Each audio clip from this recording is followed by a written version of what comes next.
Kelly. Welcome back to another YouTube video. Today we are going to talk about every single book that I read in the month of November, which is not a lot, but that is a-okay because I have December to redeem myself, as well as every other month after, obviously. But we're going to talk about the books that I did not get to, books that I'm in the middle of, and the books I actually did finish this month that I rated and enjoyed or did not enjoy or things like that. So let's start with some statistics. Alright, so I had a total of 6 books, of course, on my TBR, like I always do.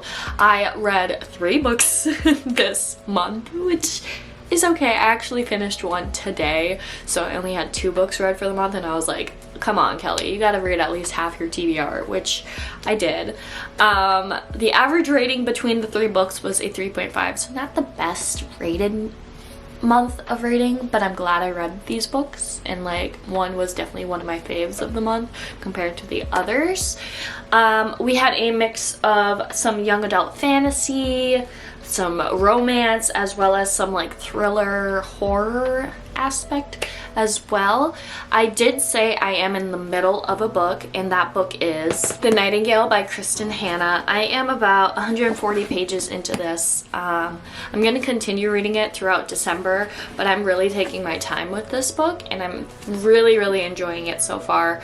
And I kind of figured since it is a longer book, I want to take my time with it. And I know my December TBR has a lot of longer books, so hopefully I still get to those.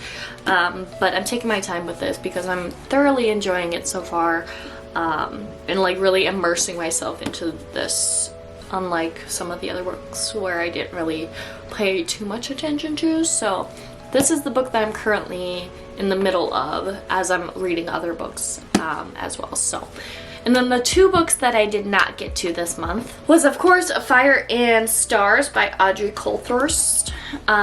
Just because I was really not interested in this. I think I had this because it was like an ugly cover TBR prompt, and like I think I might just get rid of it. I don't know if it's worth reading. Maybe if I had the audiobook I would listen to it, but was not really interested in this. And then the next book is a little disappointing that I did not get to because I really wanted to read it sometime this year, but it is a very long book and very fantasy heavy, and it's a friend's copy, which she's, every time we see each other, she's like, have you even started it? And I'm like, nope. So yeah, that's A Court of Mist and Fury by Sarah J. Maas. So hopefully someday I'll read it, guys, don't worry. I just wanted to read The Nightingale a little bit more. I read a couple, like a fantasy. I just wanted, I don't know. There's so many excuses I could make, but this will be read at some point in my life. That's all you gotta know. It will be read. So those are the 2 books I did not get to this month. So let's get into the books that I did get into reading this month. The first book I read this month was The Hazelwood by Melissa Albert. This is a YA fantasy fairy tale type book. It is about a girl who, her name is Alice, who whose grandmother wrote this dark fairy tale story. Kind of reminds me of like the Grimm brothers, like dark twisted fairy tales type book that a lot of people enjoy and love. And throughout the story, her mother disappears, and she thinks she's lost at the Hazelwood, or was taken back to the Hazelwood. So Alice has to go to the Hazelwood, which is like a fairy tale world, to go find her mother and kind of get some answers to some questions. And it is a series, I believe. I think there's another book within the series, but I loved the atmosphere and the eerie fairy tale aspect of this book. It definitely felt very like Grimm fairy tale-esque when reading it, with these creepy characters that Alice runs into and the world that she goes into. It kind of feels a little kind of like Coraline, where you're falling into like the whole going through the door through a different world type deal. Did not enjoy that the pace felt a little slow at some points. It felt like we were going straight to the Hazelwood, but then little things happened where it stopped us, which is fine, but like it felt slow at some points, and some plots just didn't make sense. There wasn't a lot of depth to this book as well, like emotional depth. It was more like a fun time to read. Would I continue the series? Probably not, but it was fun to go through, and like having that dark twisted fairy tale aspect is fun because it's not something like Once Upon a Broken Heart where it's like lovely little fairy tales like la la la. It's more like eerie, creepy, twisted fairy tales that are scary and creepy and all that spooky. I overall enjoyed this book. It just didn't really hook that much of my like 5-star feeling for sure. Like I said, didn't have a lot of emotional depth. It was more like an adventure in book or a plot driven kind of book of like seeing all these characters and like the atmosphere, all that amazing, but emotional depth not much. It was fine.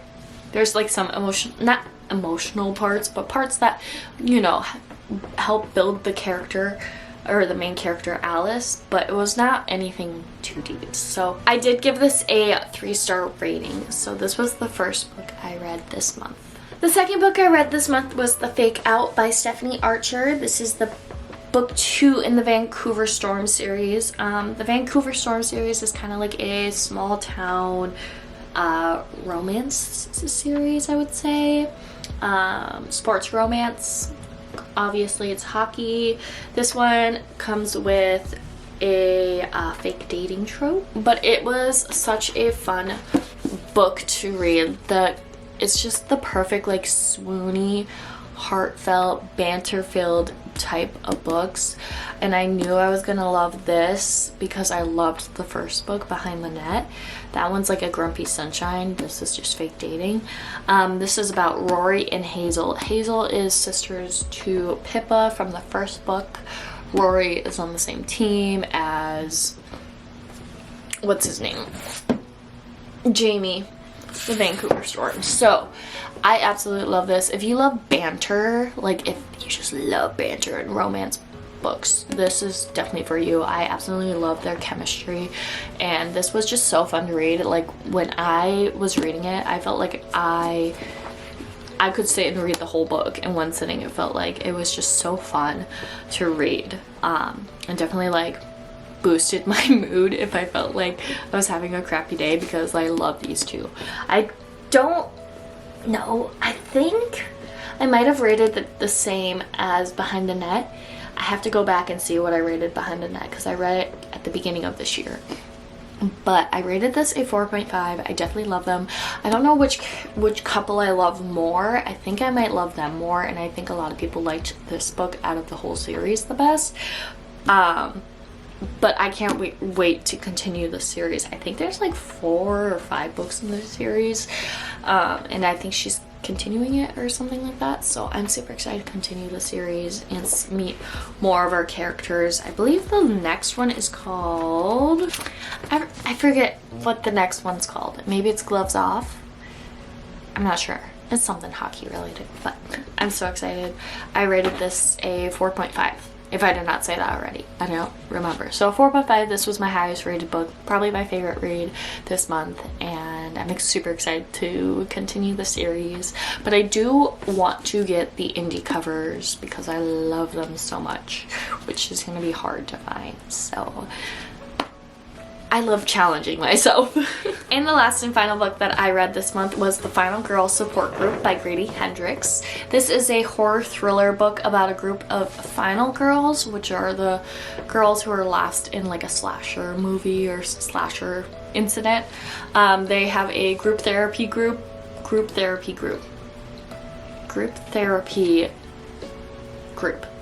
I don't know why that sounds so weird to me, but yeah, they have group therapy, but all of a sudden someone is going after final girls and killing them, or ending them. So it was very interesting for someone who's only seen a couple like classic horror films, which by only a couple I mean like Halloween and Scream. There's other references to other movies in this book, like Texas Chainsaw Massacre, what's the one, like Nightmare on Elm Street, what's the one, Friday the 13th, like those ones I've never seen, but I could understand that's what the author was referencing when reading this book.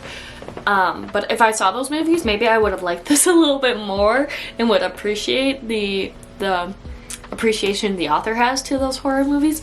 And like for Scream and Halloween, I've only seen those like a couple times, so it's not like I'm like a huge fan that I know everything about it. So it's like when it came up, I was like, oh, I think this is Scream they're talking about. Maybe not. I had to use some clues to figure out what movie they're referencing, but I loved the references. I do think that's a fun aspect of this book. But the only thing I did not really like was the plot. Like, I liked the idea that someone's going after all these girls and all that, but I just didn't get that like eerie, creepy feeling that I should get when reading a horror thriller book, I feel like. I also didn't like that every other page, I shouldn't say every other page, every like 50 pages the author would throw in like some motivational quote, and I'll give you an example. It's like, because we're final girls, we are so strong and we can get through anything. It just felt very like I don't know, like I don't need I can have it once in here, maybe towards the end, but having it happen so many times when our main character or a couple characters from the book get stuck in trouble and that's what they say or what they think, I don't need that. It just felt very like mundane. I also didn't really connect with our main character. I thought she was very annoying in the first half of the book. I just did not like her that much. She was very annoying. Our main character is Lynette, and she is, I believe she's the one from Scream basically, and she's just got a lot of trauma and I guess I just did not like reading about it. So I also will say some of the plot, I got confused halfway. I was like, how did our main character even get here? Did I miss something? I will say I was like reading this pretty quickly because I wanted to finish it this month, but I felt like I missed a whole like chapter or something because suddenly our main character's here and then they're here and I'm like, what just happened? How did this happen? And I'm trying to reread and I'm confused. So there's a lot of things I didn't like about this book. I did like including references from classic horror films in real life. Okay, that was fun. I probably will read more Grady Hendrix. I think this probably was not the best work he has. He probably has other really fantastic books that I should read. And if you've read any of them, let me know so I can read them. But like I said, I'm kind of dipping my toes into the thriller horror genre because I've gotten some recommendations from friends of like, hey, you might actually really enjoy this, and I love a good like spooky scary book. So this book, I don't think I said a rating. Now see, I might have said the rating twice for the other one. This time I'm like, did I even say a rating? This I rated a 3-star, like a solid 3-star. Like I would recommend if you are like a horror movie fanatic and you understand all the references, totally read this. This is probably your cup of tea. But if you're like never seen a horror movie and you're just reading this because you saw it, you might not like it as much. So I think a 3-star is a good like average of like, you might like it, you might not like it. I didn't really like it, but someone out there might really like it. So that's The Final Girl Support Group by Grady Hendrix, 3 stars. These are the 3 books that I read this month. Let me know what books you read this month, whether it was something that you really enjoyed or something maybe you didn't really enjoy at all. Let me know down below. But I hope you guys enjoyed today's video. If you did, make sure you give it a thumbs up and also make sure you subscribe. I post videos once a week, whether it's bookish content like this, lifestyle vlogs, kind of whatever I'm in the mood for. So if you like what you're seeing, you should go ahead and subscribe. That's about it. Thanks for watching. Bye!